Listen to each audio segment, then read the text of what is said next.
Once upon a time, in a small community in western Nigeria, lived two friends, Ofure and Ogechi. The two were very good friends and inseparable. They attended the same primary school, secondary school, and even the same tertiary institution.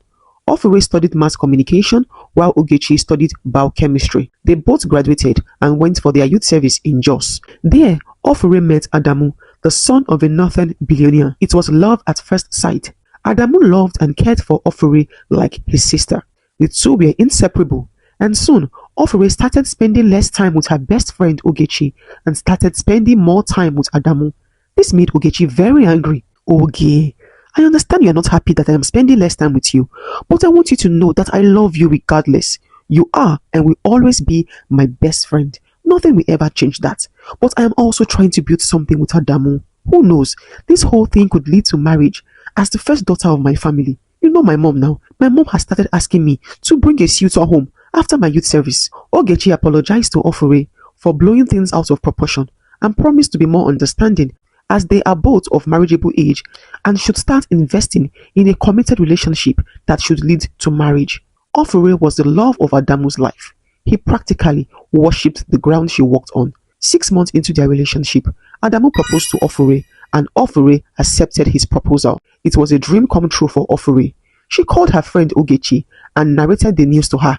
Ogechi screamed in joy, but she was also surprised. She knew Adamu loved Ofure, but she was confident that being a northerner, Adamu would rather marry someone from the north.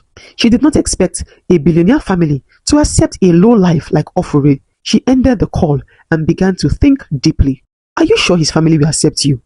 Ogechi asked Ofure. Ofure was still gushing over her engagement ring. She didn't hear Ogechi's question. Ogechi asked again, Ofure, are you sure Adamu's family will accept you? What sort of question is that? Ofure blurted out. I didn't mean it that way, oh. I am just concerned about you. I don't want you to get hurt, Ogechi stated.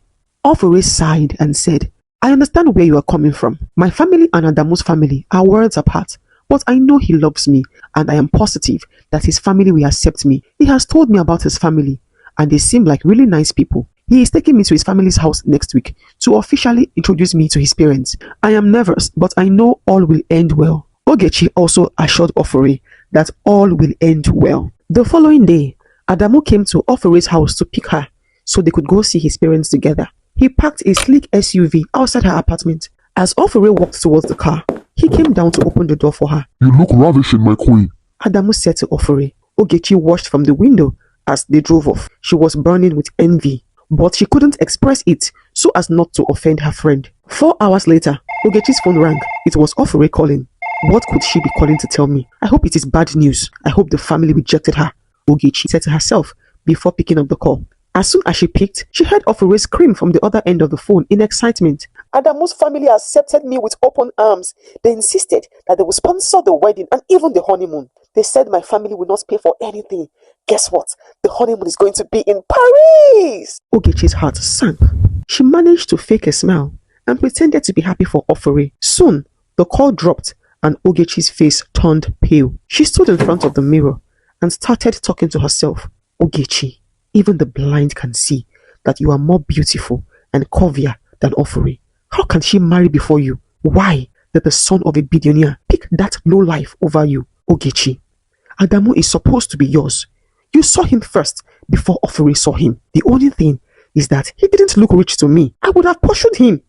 I am sure Ofure must have secretly had that information about him. That is why she chose to be his friend.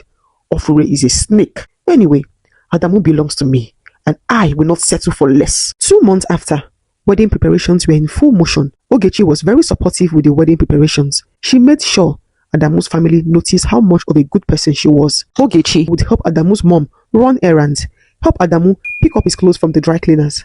I never knew your friend was this supportive and hardworking, Adamu said to Ofure as they drove to get some groceries. Ogechi is a very nice person. We have been best of friends since childhood. We do practically everything together, Ofure said. Finally, the D-Day came. The wedding between Ofure and Adamu was happening at the biggest event hall in the city. Ogechi was Ofure's maid of honor. It was a beautiful and grand ceremony. All the dignitaries in the country were in attendance. Everyone was happy for the couple. 3 months after the wedding, Ofure got pregnant. She called her best friend and told her about the news. Ogechi sounded very excited to hear the news. 6 months later, Ofure delivered a bouncing baby boy. The whole family was excited. Adamu made sure that Ofure lacked nothing, both financially and emotionally. 3 years after, it was Adamu and Ofure's 4th marriage anniversary, and they threw a glamorous party. Ogechi was in attendance, and as usual, she was very helpful at the party. This your wife's best friend seems to be a very nice girl. She's always ready to help and she's selfless. I wish I had an unmarried son. She would have been a good recommendation, Mrs. Amina said to her son Adamu, and they both laughed over it. One fateful day, Ofure got a call that her friend Ogechi had attempted suicide and was at the hospital. Ofure drove to the hospital like a madwoman. What in the world would make her best friend commit suicide? She thought to herself. As soon as Ofure got to the hospital, she requested to see her friend and was showed the room Ogechi was in. Ogechi, why did you do it? Ofure asked in tears. What is so bad about your life that you would resort to taking your life? I have known you since we were kids, Ogechi, and I know that you can be many things, but being suicidal is not something I ever thought you could be. Ofure continued to scold her friend. Ogechi laid down on the hospital bed, staring into space. Finally, she spoke. Ofure, are you really asking me what is wrong with me? Can't you see my life? I am neither moving forward nor backward. I am just stuck in one place. Since we finished school, I don't even have a man to call my own. Did you know that I have been battling depression for the last 3 months? Of course you wouldn't know. You have been occupied with your new family, so you no longer have a place for me in your head. Ofure felt guilty. She knew she hadn't really been there for Ogechi since she got married. Marriage life and its accompanying responsibilities were taking a toll on her friendship with Ogechi. She apologized to Ogechi for abandoning her all these months and promised to do better and be there for her as a best friend. 2 days after Ogechi was discharged from the hospital, Ofure stayed awake at night, pondering over a lot of things. My love, why aren't you asleep? What is bothering you? Adamu asked Ofure. Ofure explained to her husband that she was worried sick about her friend Ogechi and her mental health. She feared that Ogechi might slip into depression again and end up taking her life. She didn't want to lose her friend. Adamu consoled his wife and assured her that all will be well. He promised her that they will always check up on Ogechi regularly to ensure that all is well. Babe, can I ask you a favor? Ofure asked. Sure, you can ask me anything. Adamu replied. Please, can I bring my friend Ogechi to live with us for a while? I will be more at peace if I can see her face to face daily. At least I will know when something is wrong. That is not possible. Adamu cut Ofure short. Your friend cannot live with us. I have heard stories like this and it never ends well. Ofure, I know without a doubt that you love your friend and you have her best interests at heart, but don't you think that bringing your friend to come live with us is a bit too extreme? Ofure begged Adamu to be more understanding, but Adamu wasn't having it. He stormed out of their bedroom in anger and went to sleep in the living room. 3 days later, Ofure started giving Adamu an attitude. She would sit by herself all day without talking to her husband. My love, how long are you going to keep ignoring me? Okay, there is no problem. I will allow your friend come live with us, but only for a short while. I just want you to be happy. Ofure's eyes lit up in excitement. She thanked Adamu for his kind consideration. Then she proceeded to invite Ogechi to come live with them. Ogechi moved into her friend's home 2 days later, and she was given the guest room to stay for the time being. Ogechi coordinated herself well in the house, and soon Adamu began to enjoy her company. Sometimes, when Adamu worked from home and Ofure was not around, Ogechi will serve Adamu a cold glass of juice or even make him lunch. 3 months after Ogechi moved into Adamu's home, Ofure started falling sick consistently. It was from one sickness to another.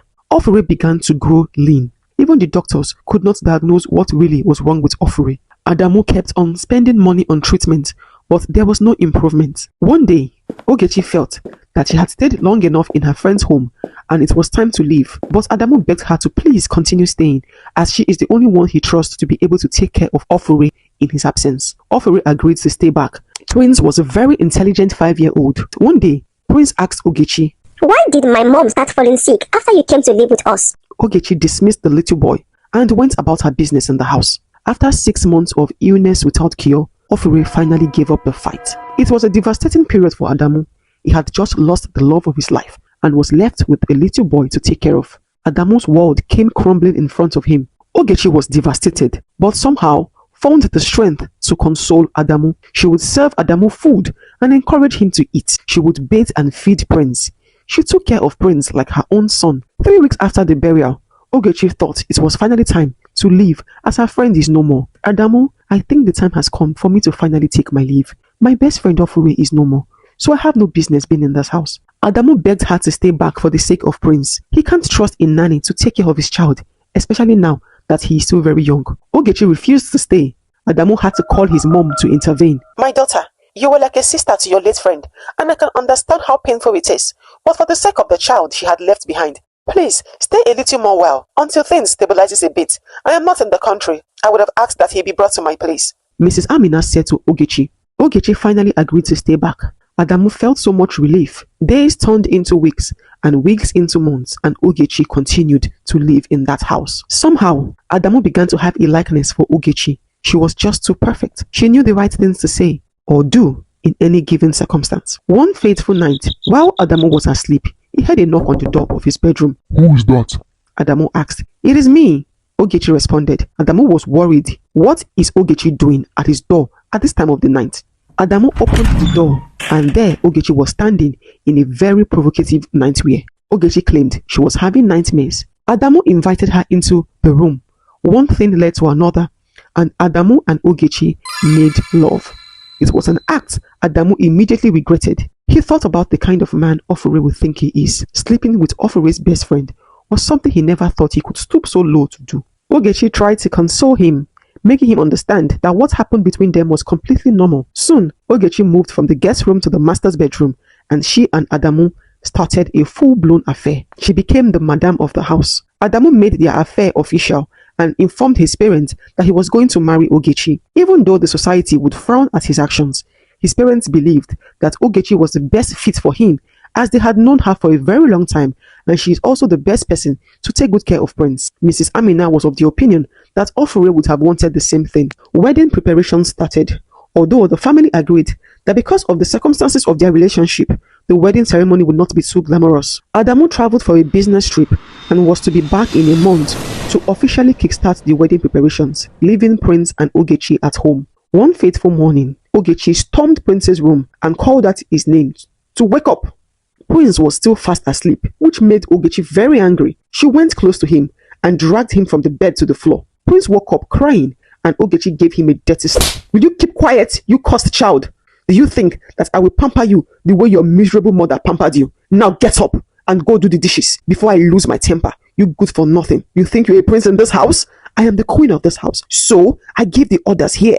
Prince has never washed plates in his life. He went into the kitchen, saw the huge pile of plates, and he was confused as to what to do. He decided to start washing the plates when he realized that his father is not around to save him. After washing the plates to the best of his ability, he went to meet Ogechi to tell her that he is hungry. Ogechi stared at him for a while, then told him that he will not eat until it is 3 p.m.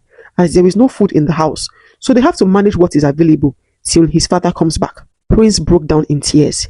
He missed his mother so much. Prince had to go back to his room on empty stomach while he waited till 3 p.m. Once it was 2 p.m., Ogechi screamed Prince's name and he ran out of the room in shock. Why did you not mop the kitchen floor when you were done washing the plates? Prince looked confused. He didn't even know he was supposed to mop the kitchen floor when he was done doing the dishes. Prince begged Ogechi to give him some food as it was almost 3 p.m. He promised to mop the kitchen floor later on.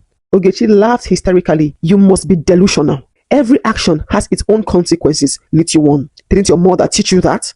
I guess not. You have disobeyed my instructions by leaving the kitchen floor dirty, and as a result of your disobedience, you will not eat till 9 p.m. Now go and mop the floor before I change my mind. Prince carried his tired and hungry body across the kitchen, got the mop bucket, and started cleaning. When he was done, he went back to his room, sat down on the floor, and wept bitterly. He thought about how his life would be when his dad finally marries Auntie Ogechi. When it was 7 p.m., Ogechi called Prince and gave him 2 slices of bread and water. Prince looked at Ogechi and said, Auntie Ogechi, please, I want real food. I haven't eaten all day. What do you think is in your hand? Stone? See, if you're not going to eat, give it back to me. Let me give it to the dogs. Prince had no option. He took the 2 slices of bread and went back to his room and ate it as his dinner and only meal for the day. My love, I have missed you so much. Ogechi said to Adamu over the phone. Adamu informed Ogechi that he will be back from his business trip in a week's time, which was much earlier than he had planned. This made Ogechi very worried.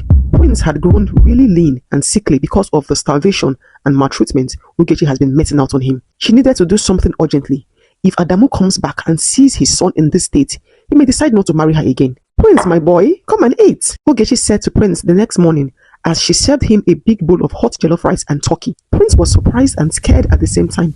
He didn't know whether Ogechi wanted to finally finish him off before his father comes back home. So he told Ogechi he wasn't hungry. This made Ogechi very angry, but she managed to hide her emotions and faked a smile. She apologized to Prince and begged him to eat, but Prince wouldn't budge. Ogechi let the child be and drove out of the house. Hello, pharmacist. My 6-year-old son has a very poor appetite. I need something that will make him eat, Ogechi said to the pharmacist. Not a problem, ma. We have something for your son to boost his appetite.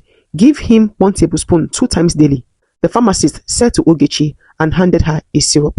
Ogechi thanked him and left. On getting home, Ogechi emptied half a bottle of the syrup into Prince's favorite juice he had kept in the fridge. She also left the plate of rice she had earlier offered him on the table as well. Prince went to the fridge about a few hours later to drink his favorite juice, unknown to him that the juice had been tampered with. 30 minutes later, the little boy began to feel hunger pangs. He couldn't hold it anymore. He ran to the dining table and devoured the rice Ogechi had given him earlier. Prince kept on eating like a glutton for 1 week, and Ogechi kept feeding him. Adamu came back 1 week later and he couldn't recognize his son. What have you been feeding my boy? Adamu asked Ogechi with excitement in his voice. He believed that Ogechi was showing Prince too much love. He felt so much peace in his heart, knowing that he made the right decision to marry Ogechi, at least for the sake of his son. The little boy finally understood the game Ogechi was playing. How can he tell his father that Ogechi had been maltreating him with his new body weight? Nobody would believe him. Prince knew that if his father ends up marrying Ogechi, he'll be making the biggest mistake of his life. Daddy, please buy me a tab. All my friends in school have one. Prince said to his father as he prepared for work. I'll tell Auntie Ogechi to get one for you. Adamu responded. Prince burst into tears and immediately said he wanted to see his mother, Ofuri. Adamu was broken inside. He hated to see his son like that. He then promised to buy him the tab on his way back from work if he stopped crying. 3 weeks to the wedding, Adamu had to quickly travel for a few days for a business transaction. As soon as he left the house, Ogechi resumed Prince's maltreatment. She forced him to wash the floor, wash his clothes, and only gave him 2 slices of bread. One evening, Prince walked up to Ogechi while she was in the living room and stood in front of her. Auntie Ogechi, why are you so wicked to me? The little boy asked. Before Prince could finish his statement, Ogechi gave him a dirty slap. You good-for-nothing son of a harlot. How dare you stand in front of me and question me? Are you crazy? Is it because I spared your life? I could have sent you two to the great beyond, just like your mother. Have you ever wondered how your miserable mother died? I will tell you, listen attentively, because after what I'm about to tell you, you will begin to fear me. I was slowly poisoning your mother for months with a type of poison that cannot be traced in the body. I was responsible for her unending illness. She took what belonged to me. I am the one that is supposed to be married to Adamu, not her. And I had to take what rightfully belongs to me. I moved into this house with a goal, and my goal was never to leave. My goal was to take charge of this house, and I got what I wanted. So if you dare stand in my way, I will crush your bones and feed it to the dogs. Prince stood there in shock. He couldn't move his legs. He almost collapsed after the revelation he just heard, but he had to be strong. He had to be strong for his late mother. When his father came back from his trip, he didn't tell his father about the new information he had learned. Ogechi knew he wouldn't dare. Not after knowing what she is capable of. It was finally 2 days to the wedding, and everyone was in high spirits. Although the wedding was meant to be small, but the Adamus would never compromise on class. Everyone was at the Adamus family house when suddenly Prince called everyone to the living room. Prince was a child loved by all, but mostly his grandparents. Adamu's mom, Mrs. Amina, summoned everyone to the living room because her beloved grandson wants to speak to them. Nobody knew what he wanted to say, but they were all excited to hear it. Ogechi was worried that Prince was about to tell everyone what she had told him, but she took consolation in the fact that the Adamus trust her to a fault, as she has proven herself over the years, so nobody would believe the little boy. She had already prepared a defense. If Prince dares to spill the truth, she will tell everyone that Prince has been hallucinating since his mother died, but he has been trying to handle the situation on her own. Soon, the whole family was seated. Prince stood at the center of the living room and beckoned on his uncle, Adamu's younger brother, to help him connect his tab to the big television screen. Everyone was still confused as to what Prince was up to. Kabiru, Adamu's brother, did as Prince had told him, and soon a video clip began to play. It was the video from the day Ogechi confessed to Prince. Unknown to her, Prince hid his tablet behind a flower vase before he went to confront Ogechi. He only wanted to show his father that Ogechi maltreats him when he is not around. Unknown to him, that a bigger revelation will come to light that fateful day. The whole family was shocked beyond words. Adamu felt as though the ground beneath his feet was removed. Ogechi wanted to run away, but she was quickly apprehended by Kabiru. The family called the cops on Ogechi, and the police took her away in handcuffs. Ogechi had no words to say in her defense. The confession in the video clip gave her away. The Adamus felt as though they betrayed Ofori by allowing Ogechi into their lives. Adamu apologized to Prince for being blind to who Ogechi really was, and his wife had to pay with her life. Adamu went with Prince to visit Ofori's grave to drop some flowers. Ofori, I am so sorry. I don't know what to say. I feel I betrayed your love and trust. Please forgive me. Adamu said in tears as he stood over Ofori's grave. 3 months later, Ogechi was convicted of murder and sentenced to death by